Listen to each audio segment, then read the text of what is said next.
Bob Scarff, you are the MD of Callwell. You used to be the MD of Countrywide nationally for their estate agents and FS arms, running a 600 branch, 8,000 staff operation. But you're also involved with your son with a recruitment agency for prop tech and IT firms. And you, a few months ago, wrote an article about the similarities between recruitment agencies and estate agency and what we can learn from each other. Would you care to expand on that, please?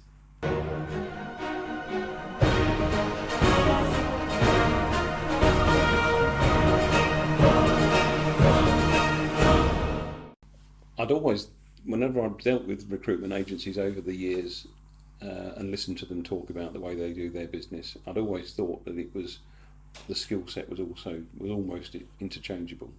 So it was always a sort of ambition of mine to get involved in recruitment, and certainly I've always enjoyed plucking people from one job and giving them an opportunity they never dreamt of, and then giving them the training and development that they needed and watching them fly. So it was always something that was of interest to me. It's actually my son-in-law, not my son. So he married my daughter 2 or 3 years ago, and his whole career had been in tech recruitment. So when he started talking to me about doing his own thing, it sounded like a great opportunity. And we've been going now for 3.5 years, and it's going phenomenally well. Based in Milton Keynes, and we're recruiting tech people, mostly in Cambridge, Milton Keynes, London. We'll do anything anywhere, but we specialise in those areas. Including prop tech? Including prop tech, I wouldn't say by accident, but clearly because I know a lot of people in the industry, and I always drop my Noah business card when I drop my Callwell business card. I do get the odd business development opportunity, and yes, we have worked for a number of familiar names in the industry, but prop tech is not really what we're all about. We are about tech. Okay. Just happens to be on occasionally prop tech. Some of the dynamics are absolutely identical. So the lifeblood of the business is gaining new instructions, or gaining vacancies from clients who want it done the right way. They want a good job done. They're prepared to pay a decent fee for having that good job done, and they're prepared to give you exclusivity most of the time, if not all of the time, and that there's a bond of loyalty now being built up between you and that customer.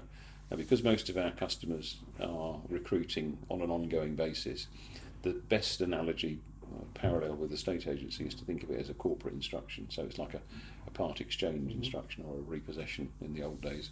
The exception being that these are decent fees, because these are businesses who recognise that if they want quality, they've got to pay for it. And if one of our clients is only interested in paying us whatever percentage, we don't do business with them, because there's enough customers out there who are prepared to pay for quality, given that we're trying to deliver a quality service. So winning those instructions is very, very, very important.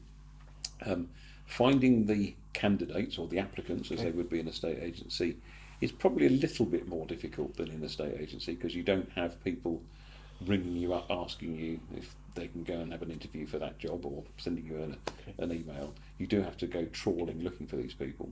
But the one key area that, again, is so parallel is just because that candidate, that applicant, doesn't buy the first house that you show them, doesn't mean that you have to drop them like a stone.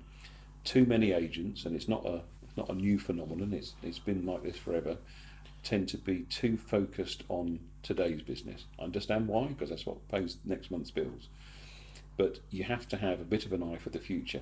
Most people have an eye for the future as far as vendors are concerned, but not so much with applicants.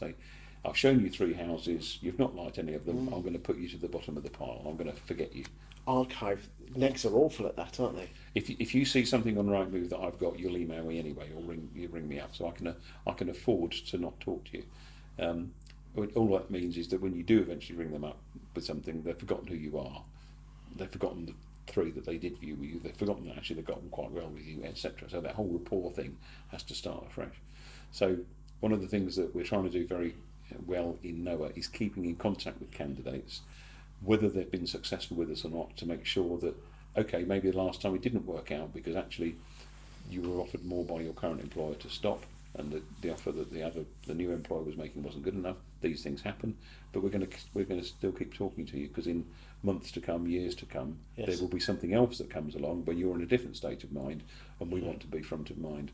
And one of the things that we've been, for me, one of the evidences of this is that we've been very, very careful to make sure that even those unsuccessful candidates go on Google and to give us reviews of their experience of dealing with us, even if we didn't find them a job, because increasingly that's where people will look.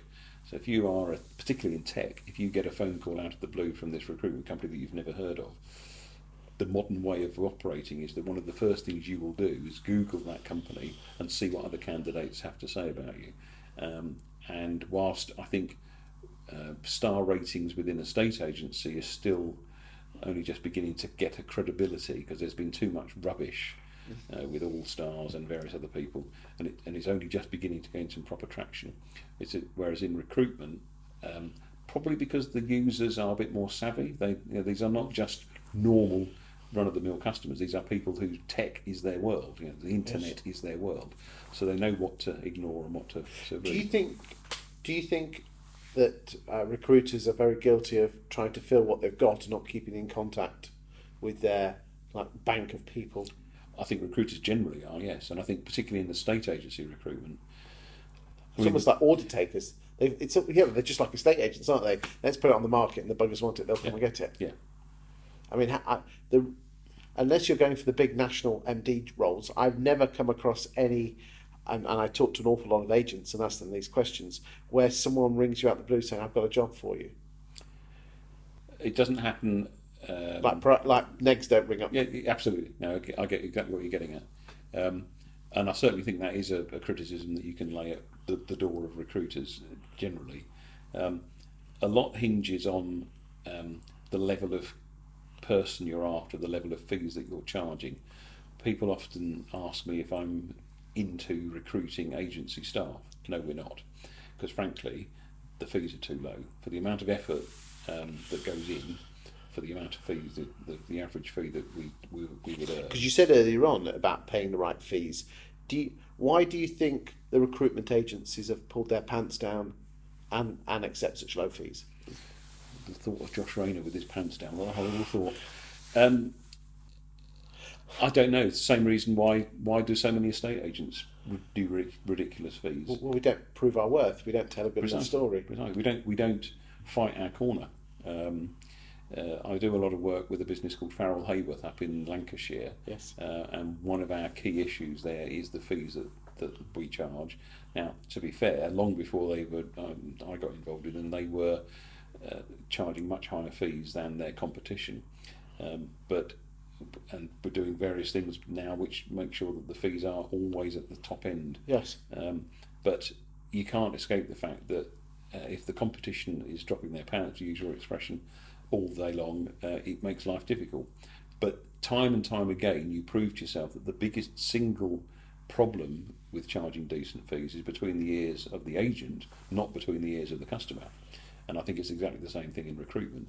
So when Neil or I talk to a potential client, we don't faff around as far as the fees are concerned. We have a fee scale, and that's what we will stick to.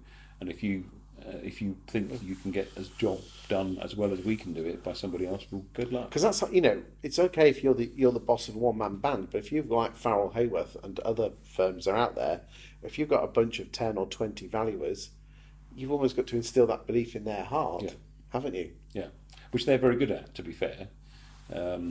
I won't go into any of the detail of what they do, but they are very, very good at getting people to buy into the Farrell Hayworth way, as they call it. We have a way of operating, and that's how we expect you. And almost, if you get it right, in most cases, the vendor would be mad to go anywhere else, because if they're going to a cheap agent, it'll only be because you haven't done a good enough job at explaining how the better value for money that you will be an agent charging 0.5% more. If there are any decent sized chains out there looking for some guidance, some support, is it something that you're prepared to look at? It's not. I'm not looking for work. Farrell Hayworth and I get on very, very well. We've been working together for nearly 3 years. It's got to be the right fit on both sides. Yeah, absolutely. And I think what we've got, it's interesting because when going back 10 years, when I was involved in helping run the Countrywide businesses in that part of the world, Farrell Hayworth was like the Beelzebub. They were always nicking our staff. Yes. They were always number one when we were number two, and number two when we were number three, or whatever. And here I am all these years later working with the guys. They're a great bunch of guys and girls. Gamekeeper Fabulous turned business. poacher. Precisely. Now, they it is about the fit. I think the thing I like about them is that they do listen to what I'm saying. They might disagree with it and they might not act on it, and that's perfectly valid, and then it's their business, not mine. But they do at least take on board the points that I'm making, and they can see why I'm making them. And I think that I'm very lucky to have that, because most of the people that I've got close to doing similar arrangements with have wanted to listen to me when I was telling them what they wanted to hear. But when it got a little bit more sticky and I was challenging them about their approach to their people, all of a sudden they weren't interested in listening to me anymore. Thanks, Bob.